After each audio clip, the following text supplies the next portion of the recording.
السميع العليم من الشيطان الرجيم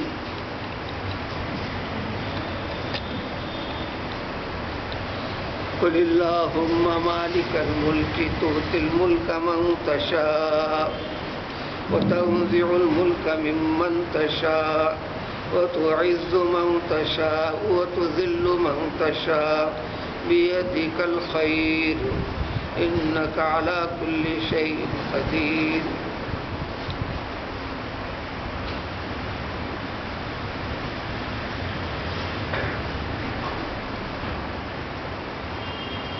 مکہ فتح ہو چکا تھا، 8 ہجری کی بات تھی. اس کے بعد مزید 2 سال کے آس پاس پیغمبر صلی اللہ علیہ وسلم باحیات تھے. قرآن کے نزول کا سلسلہ جاری و ساری تھا.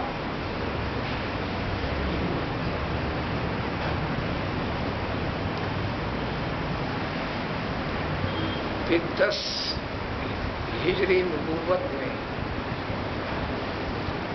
پیغمبر علیہ السلام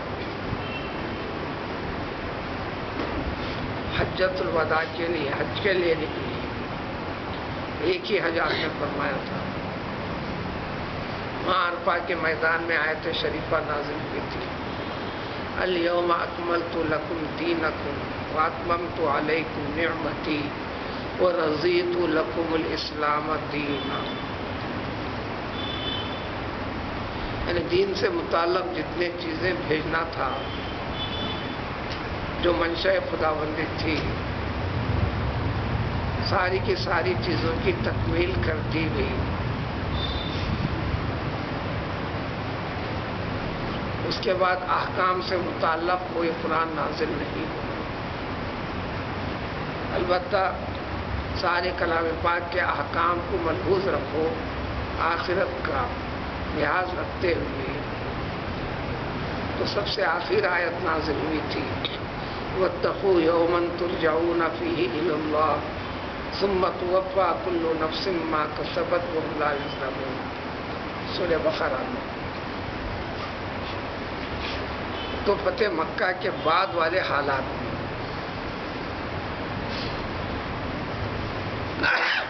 جزیرے عرب میں اسلام اور اسلام کی بنیادیں مضبوط ہو گئی.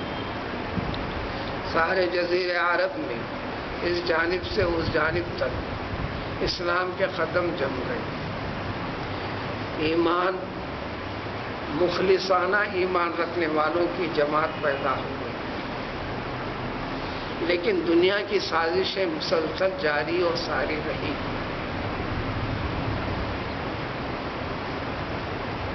اس وقت کی دنیا میں جو دنیا کی سب سے بڑی طاقتیں تھیں، جس کو آج ہم سپر پاور کہتے ہیں، اس قوت کے حامل 2 ملک تھے. ایک تھا روم، ایک تھا فارس. اب آج کل ہم اس فارس کو ایران کہتے ہیں. یہ آتش پرست قوم تھی، مجوسی. وہاں باقی ساری کی ساری دنیا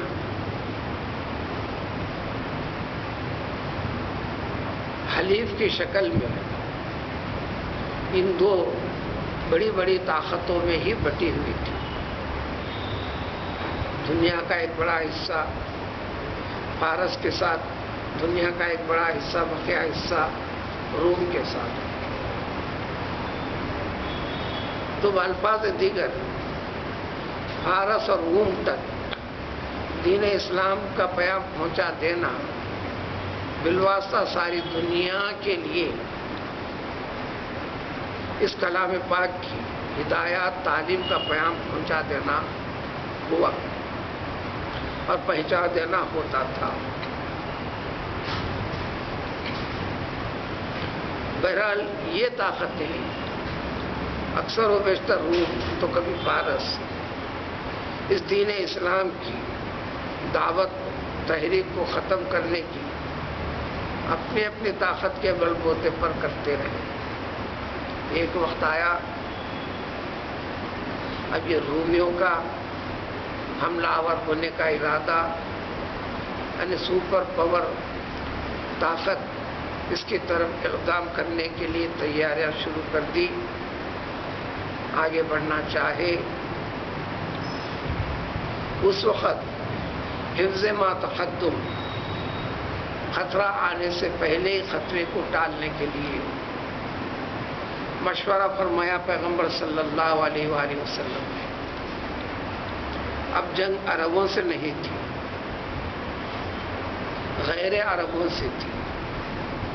ان کے پاس جنگ کی اس وقت کی طاقت اور طور طریقے عربوں کی طاقت اور طور طریقوں سے کچھ الگ تھی۔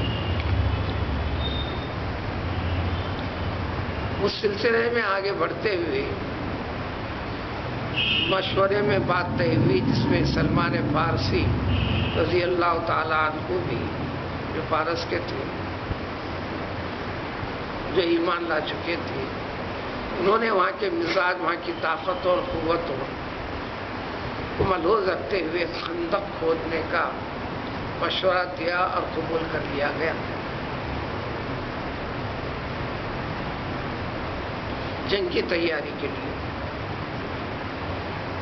اس خندق کی کھدوائی کے لیے پیغمبر علیہ السلام نے 10 صحابہ کی ٹولی تقسیم فرما دی، ہر ایک کے لیے 40 گز کا ایریا، اور خندق اس طریقے سے جائے گی، اس کے خطوط کھینچ کر 40 گز کے ایریے میں ہر ایک کے ذمے کر دیا گیا کہ یہ 10 آدمی مل کر 40 گز کے حصے کی خندق کھودیں گے، اور پیغمبر صلی اللہ علیہ وسلم بھی شریک رہے۔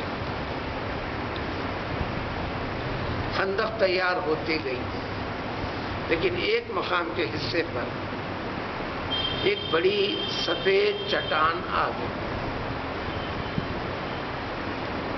کدال جو کھودنے کے آلے تھے، کسی بھی ذریعے سے وہ نہ پھٹنے کے لیے تیار ہے، نہ ہٹنے کے لیے تیار ہے، کافی بڑی چٹان کی شکل میں تھی۔ اب اس کیفیت کو صحابہ نے کھودتے ہوئے سمجھا، کیا اس نقشے کے مطابق سے ہٹ کر ذرا سے بازو سے لے لیا جائے؟ اگر ہم کریں گے تو پیغمبر صلی اللہ علیہ وسلم نے جو نقشہ کھینچ کر دیا ہے اس کے خلاف ہو جائے گا، یہ مناسب نہیں ہے۔ اس آیت کا پس منظر پھر اس کے بعد قیامت تک کلام پاک سے جڑنے والے، قیامت تک آنے جانے والے مسلمانوں کے لیے اس کے اندر اللہ تعالیٰ کی طاقت، اللہ کی قدرت اور اللہ کی تائید، اللہ کے بندوں کے ساتھ کس طریقے سے کرتے ہیں، اور دنیا کے رنگ روپ کو، طاقت کے وزن کو، معیار کو بھی اتھل پتھل کرنا، ایک قوم سے دوسری قوم کو اس پہ مسلط کرنا، ایک قوم سے اقتدار کو چھیننا، دوسری قوم کے حوالے کرنا۔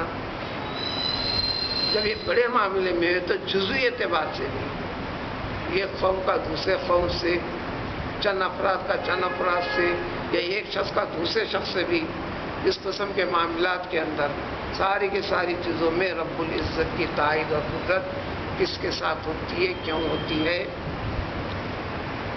اور ہر معاملہ ان ساری چیزوں کو نمٹانا، اس میں آگے بڑھانا، یہ صرف اور صرف سارے کے سارے معاملات قادر مطلق کی قدرت ہی کے ذریعے سے ہے، یعنی والقدر خیری و شری من اللہ تعالیٰ کے تحت ہی ہے۔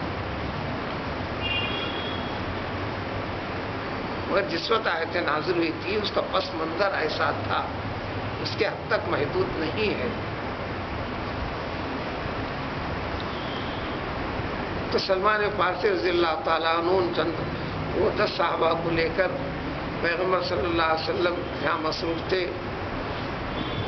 وہاں پر پہنچے، معروضہ عرض کیا، تو آپ نے اپنے نقشے کو بدلنے کے بارے میں خیال بھی ظاہر نہیں فرمایا۔ آپ صلی اللہ علیہ وسلم کو تشریف لائے، صحابہ کے ہاتھ سے کدال خود اپنے ہاتھ میں لیا، بس ایک ضرب لگائی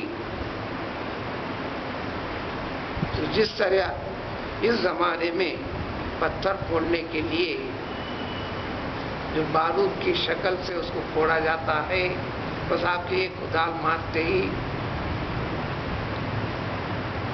انتہائی زور کی آواز، حدیث کے اندر جو الفاظ ہیں جیسے بجلی کڑکتی ہے آواز،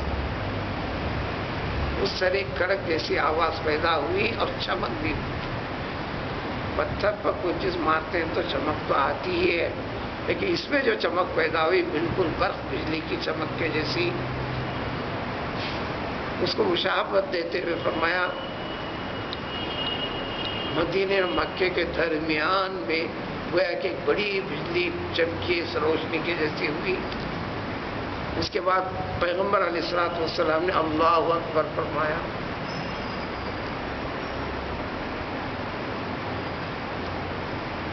جواب میں سارے کے صحابہ کرام رضوان اللہ تعالی علیہم اجمعین نعرے تکبیر کو بلند فرمایا،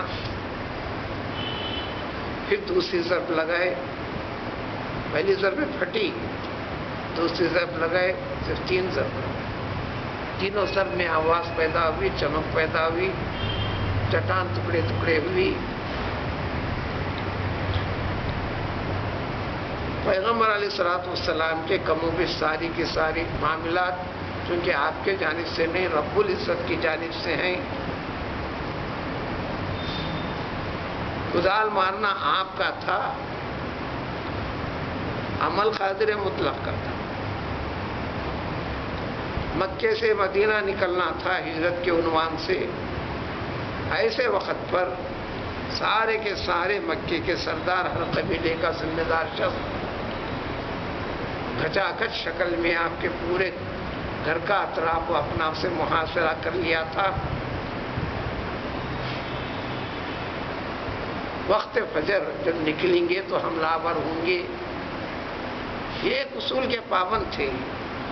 بڑی سے بڑی جنگ کے لیے دن بھر بھی جنگ چلتی، اگر جو ہی سورج ڈوبا ہتھیار ہر ایک روک دیتا تھا، پھر صبح سورج طلوع ہوا جنگ جاری ہوتی تھی۔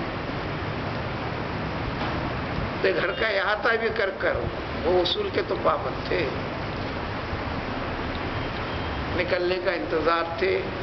اللہ تبارک تعالیٰ نے وہی فرمائی، سورہ یاسین کی ابتدائی چند آیتیں بتلائیں، بس یہ آیتیں پڑھو، ریتی پھینکو اور آگے بڑھو۔ بس آپ ایک ٹوٹی میں تھوڑی سی ریتی لیے، آیتیں پڑھے، اس سے دم فرمائے، پھینکا آپ نے ایک جانب ہی، سارے کے سارے جتنے لوگ ٹھہرے ہوئے تھے ہر ایک کی آنکھ میں ریتی گھسی، سب اسی میں مشغول و مصروف رہے۔ آپ اطمینان سے دروازہ کھولا، لوگوں کو ہٹاتے ہوئے راستہ بنا کر نکل پڑے۔ سورہ انفال میں اس واقعے کو ذکر فرمایا، یہاں بات یہ بتانا مقصود ہے، پورا وہ واقعہ سنانا مقصود نہیں ہے۔ وَمَا رَمَيْتَ إِذْ رَمَيْتَ وَلَٰكِنَّ اللَّهَ رَمَىٰ۔ اے محمد صلی اللہ علیہ وسلم، جب آپ ریتی پھینکے، آپ نہ پھینکے جی، آپ نے پھینکے۔ جس وقت آپ پھینکے، یعنی پھینکنے کا عمل تو آپ سے چھوا، لیکن جس وقت وہ پھینکے آپ نے پھینکے، وَلَٰكِنَّ اللَّهَ رَمَىٰ، اللہ نے پھینکے۔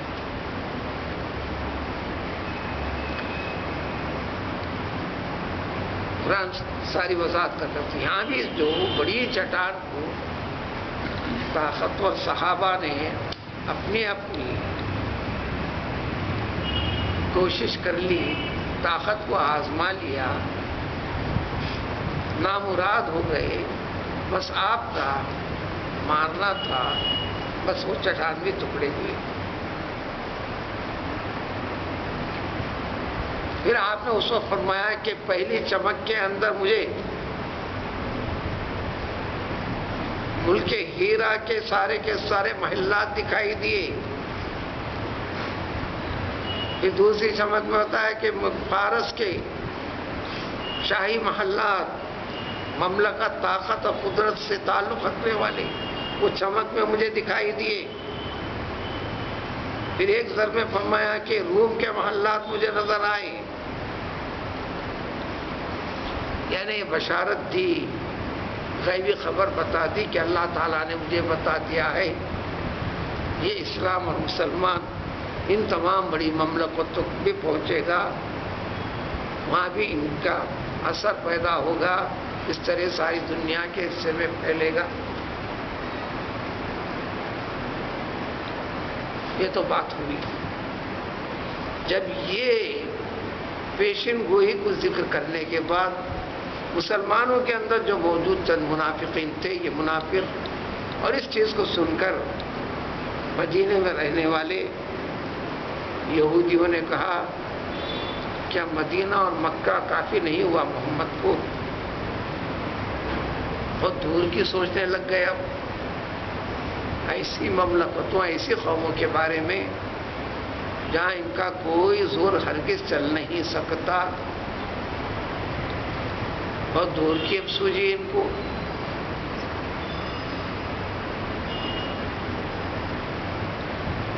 تو جو فرمائے تھے، اللہ جو دکھایا تھا فرمائے تھے، اس کے جواب میں اسلام دشمن، ایمان جن کے دلوں میں داخل نہیں ہے، ان کے لیے جو تعجب دکھ رہا تھا، پھر اللہ تعالیٰ خود جواب دے کر فرمائے ایسا خیال رکھنے والوں کے خیال کی اصلاح فرما دیجئے، چاہے ان کی اصلاح ہو کہ نہ ہو۔ قل فرما دیجئے اللہم مالک الملک تؤتی الملک من تشاء وتنزع الملک ممن تشاء۔ اللہم یا اللہ ہو، اے پروردگار، اے اللہ مالک الملک، ساری کائنات کی بادشاہت کی ملکیت رکھنے والا، اے مالک۔ اس کی وضاحت قرآن جگہ جگہ کئی بار آئے گی، لہو ملک السماوات والارض، لہو ملک السماوات والارض۔ یہ ذہن میں بٹھاتے چلو، بار بار بٹھاتا ہے اللہ تبارک تعالیٰ، بشمول تم اور جو چیزیں تم سے جڑی ہوئی، کائنات کی سب وہ چیزیں جو تمہاری نظر میں ہیں، جو نہیں ہیں، تمہارے علم میں جو نہیں ہیں، چاہے زمین کی ہو، فضا کی ہو، آسمان کی ہو، آسمان کے اوپر کی ہو، زمین کی ہو کہ زمین کے نیچے کی ہو، سب کچھ صرف اور صرف اللہ کا ہے۔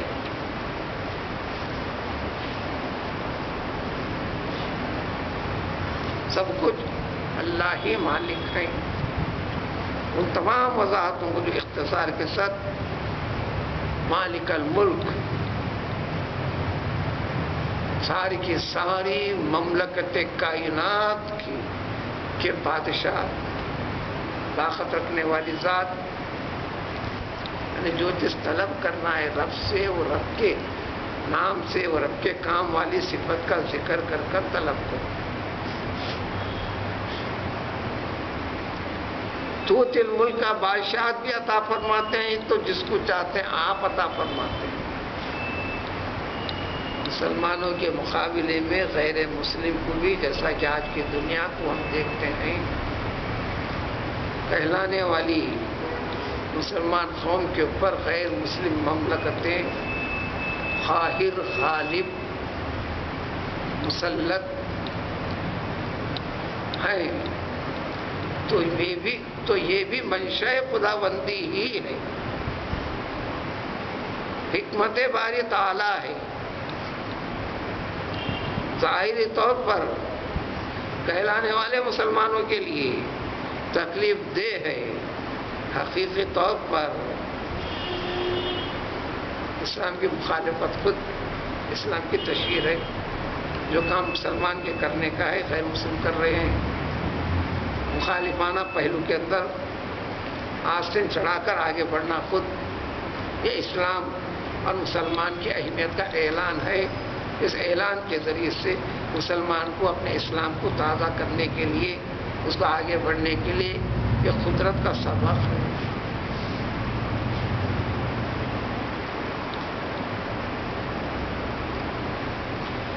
تو مملکت کا عطا کرنا، جب ان کا خیال تھا وہ ملک پارس تک جائیں گے، فلاں جائیں گے، فلاں فلاں، فارس کا کم و بیش پورے حصے پر پہنچے، آج بھی قائم اور باقی ہے۔ نہ صرف اسلام میں داخل ہوئے، اس کلام پاک سے جڑی ہوئی سب سے زیادہ خدمت ملک فارس کے لوگوں نے ہی کی، عربوں سے زیادہ۔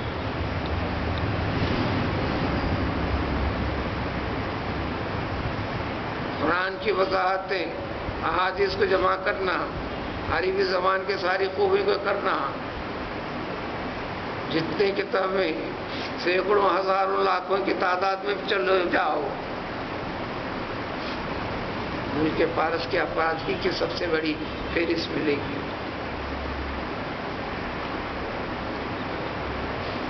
وغیرہ وغیرہ۔ پھر وہ تذل من تشاء، عزت کا عطا فرمانا بھی آپ ہی کا کام ہے۔ دنیا میں تمہیں غلبہ دے کر، تمہیں دنیا کو تمہارے تابع کر کر، غیر قوموں کو تمہارے تابع کر کر عزت دینا آپ ہی کا کام ہے۔ آخرت میں بھی عزت سے نوازنا یہ آپ ہی کی طاقت کی بات ہے۔ تو عز من تشاء، یا دنیا اور آخرت میں سب کچھ بھلائی کے عنوان سے قائم اور باقی رکھنا، اور یہ فوقیت عطا فرمانا اے رب یقیناً آپ ہی کا کام ہے۔ وتذل من تشاء، اور جس کو چاہے آپ دنیا کے اندر ذلیل کرنا یہ بھی آپ کا کام ہے، آخرت میں ذلیل کرنا یہ بھی آپ کا کام ہے، کہ دنیا اور آخرت کے اندر ذلیل کرنا آپ ہی کا کام ہے۔ اب اس سے الگ کرتے کرتے چلو، یہ سب نکلے گا اس میں جو ذکر کرتے ہیں۔ پھر اللہ تعالیٰ ایک نے ایک سے زائد جگہ فرماتے یہ قرآن کے بیان پر ذرا عقل سے غور و فکر کر کے پہچانو، سمجھو۔ افلا یتدبرون القرآن،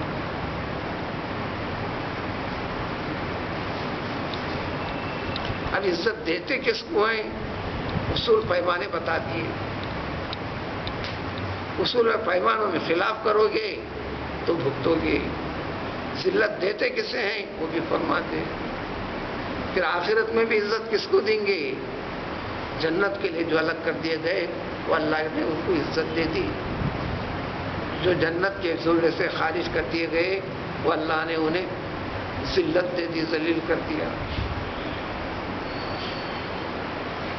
وتذل من تشاء، یہ بھی آپ کو ذلیل کرنا، کسی کو رسوا کرنا، نیچا کرنا، شرمندہ کرنا، چاہے دنیا میں ہو یا آخرت میں، یا دنیا اور آخرت دونوں میں آپ ہی کا ہی کام ہے۔ بیدک الخیر، سب کچھ خیر آپ ہی کے ہاتھ میں۔ بیدک الخیر یہ اصل میں بیدک الخیر والشر،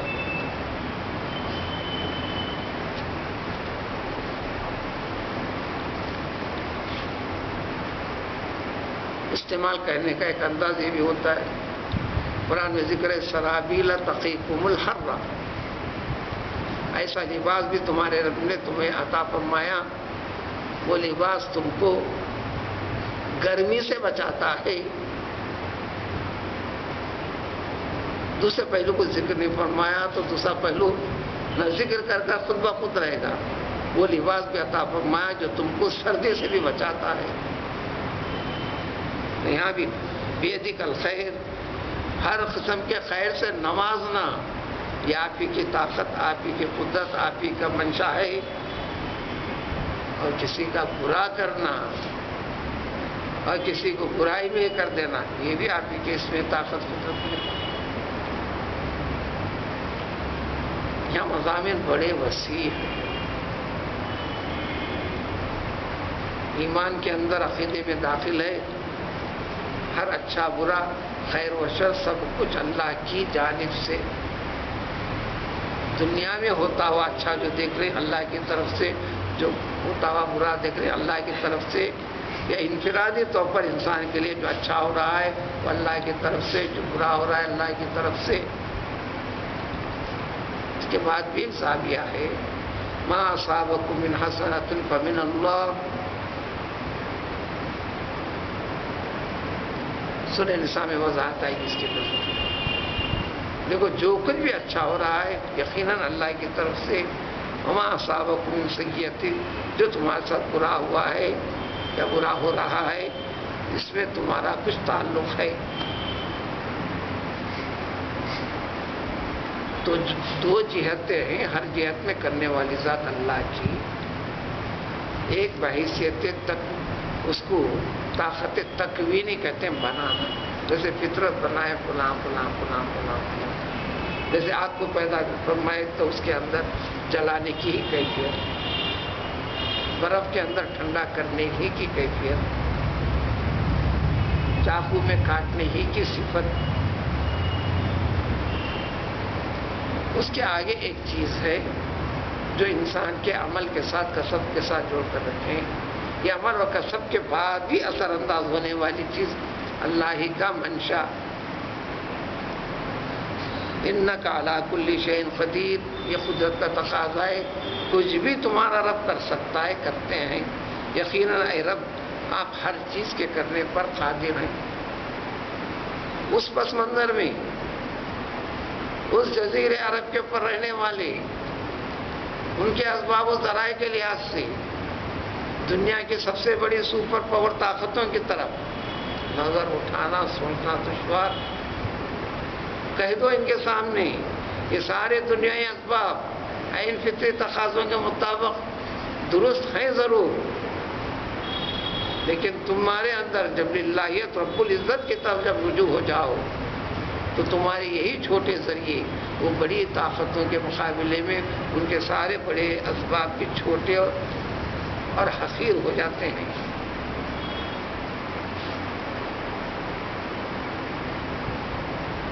چند آیتوں کے بارے میں، قرآن کے چند حصوں کے بارے میں احادیث آتی ہیں. مثلا ایک صحابیہ کا ذکر کیا، میں نماز میں مختلف سورے پڑھنے کا تہیہ کر لیتا ہوں. جب نماز میں ٹھہرتا ہوں سورہ فاتحہ کے اختتام کے بعد اچانک بغیر ارادے کے سورہ اخلاص نکل پڑتا ہے میرے سے. بار بار کثرت سے سورہ اخلاص میں پڑھ لیتا ہوں. ایک ہی سورہ کی تکرار کرنا نہیں بھی ہے، لیکن مجھ سے ایسا ہوتا ہے. تو آپ نے فرمایا سورہ اخلاص کو پڑھ لیتا ہوں تو سورہ اخلاص سے جو تیرا یہ تعلق ہے، محبت ہے، یہ تیرا سورہ اخلاص کے ساتھ ہونے والا تعلق اور تیری محبت تجھے جنت میں داخل فرمائیں. اسی طرح چند آیتوں کے بارے میں وضاحت فرمائی.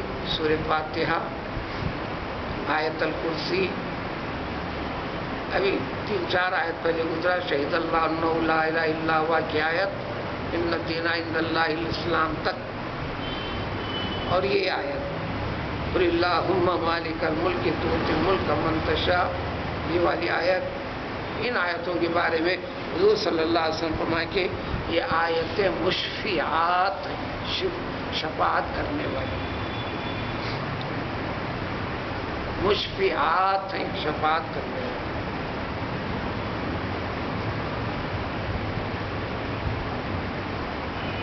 اس مرحلے میں جو فرمایا فرض نمازوں کے بعد پڑھنا چاہیے، جو پڑھا کرتا ہے اس کے لیے یہ آیتیں مشفیعات ہیں.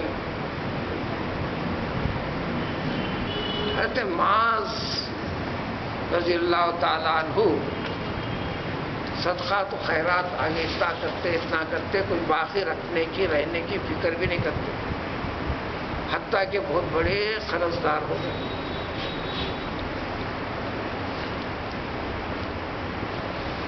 بات جب انتہا کو پہنچ گئی،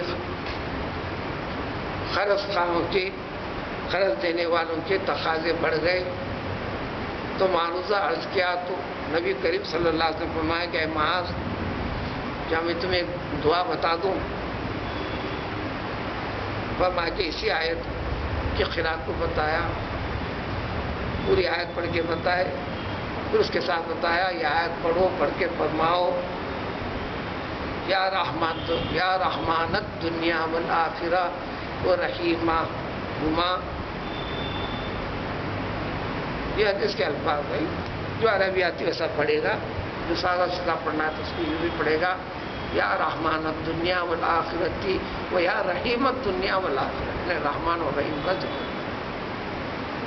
رحیمہما کا مطلب وہی ہوتا ہے، یا رحمان الدنیا والآخرتی و یا رحیمہما توتی من تشاء و تمنع من تشاء. تو دنیا اور آخرت کے اوپر رحم فرمانے والا اور رحمت فرمانے والا خصوصی یقیناً تیری طاقت قدرت میں جس کو چاہتا ہے عطا فرماتا ہے، جس کو چاہتا ہے نہیں بھی دیتا ہے. اس کے بعد یہ ذکر کرو، اقضِ دینی، میرے قرض کو دور فرما دے. یہ ذکر کرو اپنا مطالبہ. تو صرف قرض سے ہی متعلق نہیں، انسان کے اہم سارے اسباب وغیرہ جب ختم تو سب سے بڑا سبب بنانے والی ذات رب العزت کی ہے. فرمایا کہ اگر تمہارا قرض پہاڑ کے برابر اتنا بڑا بھی قرض ہے، تمہارا رب تمہارے لیے دور فرمائے گا. تو جو چیز ذکر کی گئی اسی کے ساتھ ہی نہیں ہے. پوری انسان کی زندگی کے اندر ایمان اور ایمان کی قوت سے جڑو، اللہ تعالیٰ کی حقیقت کو جانو پہچانو، تو پھر تمہارا رب کی تائید تمہارے ساتھ ہوگی جو بھی ہوگی. یہاں تک فرمایا اوپر والی حدیث کا میں نے اختصار کے ساتھ ذکر کیا. یہ آیت مشفیات ہیں، اور جو نماز وبا جو پڑھتا ہے تو اس کے لیے جنت ٹھکانہ ہے. میں اس کو جنت میں داخل کروں گا